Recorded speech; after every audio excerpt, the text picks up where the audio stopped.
Hello friends, எல்லாருக்கும் வணக்கம். Welcome back to சரவணபவாசமையல். வாங்க friends, இன்னைக்கு ஒரு ஹெம்மியான breakfast recipe தான் பார்க்க போறோம். புசுன்னு வர பூரியை தான் இன்னைக்கு நம்ம பார்க்க போறோம். நான் ஆல்ரெடி வந்துட்டு ஷார்ட்ல போட்டுருக்கேன் friends. பார்க்காதவங்க போய் பாருங்க. என்னோட பூரி எப்படி பஃப்னு வருதுன்னு சொல்லிட்டு. வாங்க friends, இன்னைக்கு பூரி மசாலா எப்படி செய்யுதுன்னு பார்க்கலாம். அதுக்கு முன்னாடி என்னோட சேனலை ஃபர்ஸ்ட் டைம் பார்க்குறவங்க மறக்காம லைக் பண்ணிட்டு சப்ஸ்கிரைப் பண்ணிட்டு பாருங்க. கூடவே பெல் பட்டனும் பிரஸ் பண்ணுங்க, ஆல் இன் கிளிக் பண்ணுங்க. அப்பதான் நான் போடுற நியூ அப்லோட்ஸ் எல்லாம் உங்களுக்கு நோட்டிஃபிகேஷனா வரும் ஃப்ரெண்ட்ஸ். வீடியோவை தொடர்ந்து ஸ்கிப் பண்ணாம பாருங்க ஃப்ரெண்ட்ஸ்.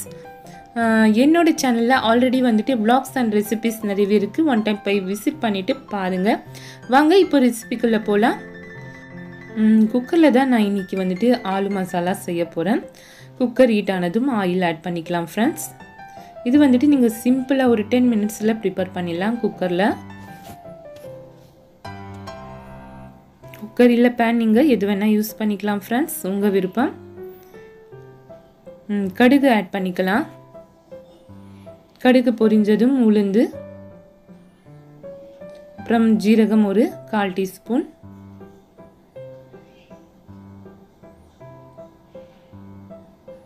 கடுகு நல்லா பொரிக்கட்டும்.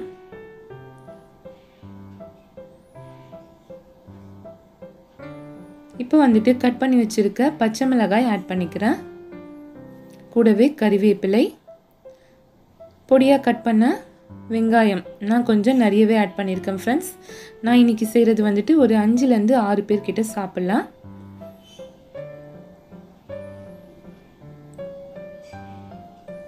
ஆனியன் வந்துட்டு நல்லா வதக்கிக்கலாம். ஒரு சிம்பிளான ப்ரிப்ரேஷன் சொல்லலாம் ஃப்ரெண்ட்ஸ். இந்த மாதிரி வந்துட்டு நீங்கள் ஒன் டைம் ட்ரை பண்ணி பாருங்கள். டேஸ்ட் வந்துட்டு நல்லாவே இருக்கும்.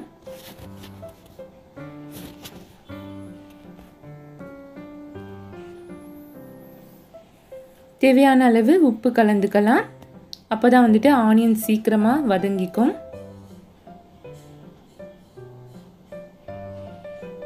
நான் இதில் எதுவுமே சேர்க்கல, வெறும் ஆயில், அப்புறமா தாளிக்கிற உளுந்து, கடுகு, ஜீரகம் கொஞ்சம் ஆட் பண்ணியிருக்கேன். கறிவேப்பிலை, பச்சை மிளகாய், வெங்காயம் அது மட்டும்தான் ஆட் பண்ணியிருக்கேன் ஃப்ரெண்ட்ஸ்.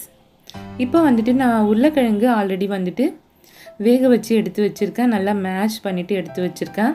ஆனியன் கொஞ்சம் பொன்னிறமாக நல்லா வதங்கிடுச்சு. இப்போ வந்துட்டு நம்ம உருளைக்கிழங்கு ஆட் பண்ணிக்கலாம்.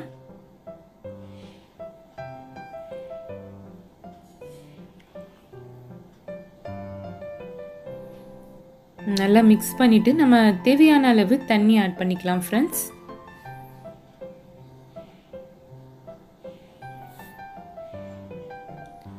என்னோட சேனலில் ஆல்ரெடி வந்துட்டு ரெசிபிஸ், vlogs எல்லாமே இருக்குது ஃப்ரெண்ட்ஸ். நியூவாக பார்க்குற ஃப்ரெண்ட்ஸ், ஃபர்ஸ்ட் டைம் பார்க்குறவங்க என்னோட சேனலை போய் விசிட் பண்ணிவிட்டு பாருங்கள். பிடிச்சிருந்தால் லைக் பண்ணுங்கள், சப்ஸ்கிரைப் பண்ணுங்கள் ஃப்ரெண்ட்ஸ்.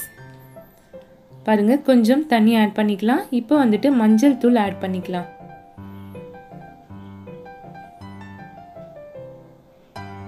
அவ்வளோதான் ஃப்ரெண்ட்ஸ். இது ஒரு குக்கரில் 2 or 3 விசில்ஸ் வந்தால் ரெடி ஆகிடும். நீங்கள் பேனில் கூட செய்யலாம், உங்கள் விருப்பம்தான். நான் வந்துட்டு சீக்கிரமாக பண்ணணும்னு சொல்லிட்டு குக்கரில் செஞ்சேன் அன்றைக்கி வந்துட்டு.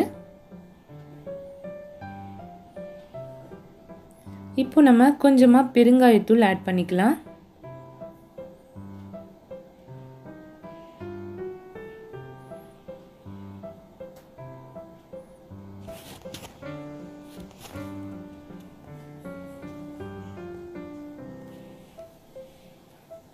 அவ்வளோதான் ஃப்ரெண்ட்ஸ். இப்போ குக்கரை க்ளோஸ் பண்ணி ஒரு 2 or 3 விசில்ஸ் வந்தால் போதும். ஆலு மசாலா ரெடி ஆகிடும். பாருங்கள், நான் பூரிக்கு வந்துட்டு மாவு கொஞ்சம் டைட்டாக பிசைஞ்சு வச்சுருக்கேன். மைதா மாவு தான் யூஸ் பண்ணியிருக்கேன். ஆல் பர்பஸ் ஃப்ளோர் தான் யூஸ் பண்ணியிருக்கேன் ஃப்ரெண்ட்ஸ். ஒரு 1/2 hour முன்னாடியே நல்லா பிசைஞ்சு வச்சுட்டேன். இப்போ மாவு வந்துட்டு ரெடி ஆகிடுச்சு. இதில் ஒன்றுமே சேர்க்கல, உப்பும் தண்ணி போட்டு பிசைஞ்சு வச்சுருக்கேன். இப்போ வந்துட்டு நம்ம பூரி தேய்ச்சிக்கலாம். நீங்கள் எந்த சைஸ் வேணுமோ அந்த சைஸ் தேய்ச்சிக்கோங்க ஃப்ரெண்ட்ஸ்.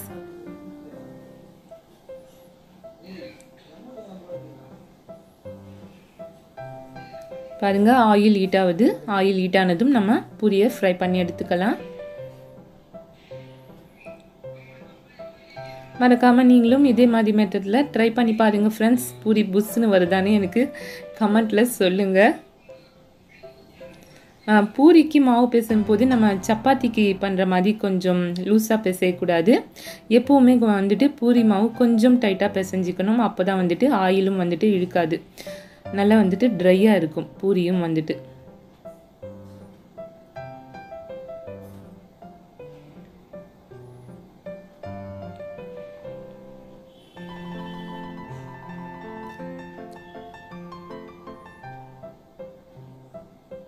பாருங்க பூரி ரெடி ஆயிடுச்சு. எடுத்துலாம் அடுத்த பூரியும் நான் போட்டுட்டேன்.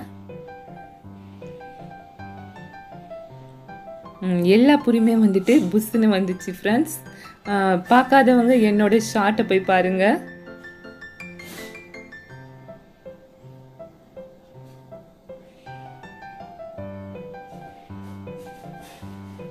நீங்கள் பூரி ரெடி பண்ணுறதுக்குள்ள அந்த ஆலு மசாலாவும் ரெடி ஆகிடும். 10 மினிட்ஸில் வந்துட்டு சப்பாத்தி மாவு பிசைஞ்சு வச்சுட்டா நீங்கள் 1/2 hour முன்னாடியே. இது ரெண்டுமே வந்துட்டு குயிக்காக ரெடி ஆகிடும் ஃப்ரெண்ட்ஸ். குட்டீஸ்லேருந்து பெரியவங்க வர பூரி பிடிக்காதவங்க யாருமே இருக்க மாட்டாங்க. இந்த மாதிரி ட்ரை பண்ணி பாருங்கள். பிடிச்சிருந்தால் லைக் பண்ணுங்கள். கமெண்ட்ஸில் எப்படி இருந்துச்சுன்னு எனக்கு சொல்லுங்கள் ஃப்ரெண்ட்ஸ்.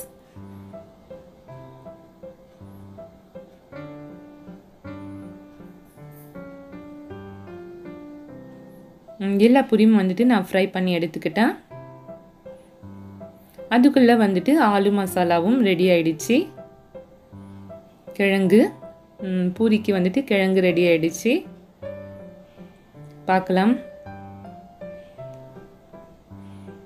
பாருங்கள் ரெடி ஆயிடுச்சு ஃப்ரெண்ட்ஸ். கொஞ்சம் தண்ணி மாதிரி தான் இருக்குது. ஆனால் கொஞ்சம் ஆறின பிறகு கெட்டியாயிடும். பூரின்றதால நான் கொஞ்சம் தண்ணியாக தான் வச்சேன். ரொம்ப திக்காக இருந்தால் பூரிக்கு சாப்பிட முடியாது. நாங்கள் இந்த மாதிரி தான் சாப்பிடுவோம். ஸோ அதனால் ஆறின பிறகு கொஞ்சம் திக்கான இதில் வரும் ஃப்ரெண்ட்ஸ். பூரியும் ரெடி ஆகிடுச்சு. கிழங்கும் ரெடி ஆகிடுச்சு.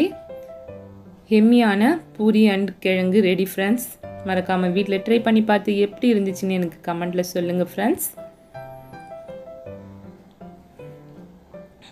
சாஃப்டான ஃப்ளஃபியான புசு புசு பூரியும் கிழங்கும் ரெடி. அடுத்தும் ஒரு சூப்பரான ரெசிபி இல்லை vlogல சந்திக்கலாம் ஃப்ரெண்ட்ஸ். பாருங்கள் சூப்பராக வந்திருக்கு. Happy cooking, healthy life. ஹெல்த்தியாக சாப்பிடுங்க, ஹாப்பியாக இருங்க ஃப்ரெண்ட்ஸ். அதுவரை உங்களிடமிருந்து விடைபெறுவது உங்கள் சரவணபவா சமையல். Bye friends. தேங்க்ஸ் ஃபார் வாட்சிங்.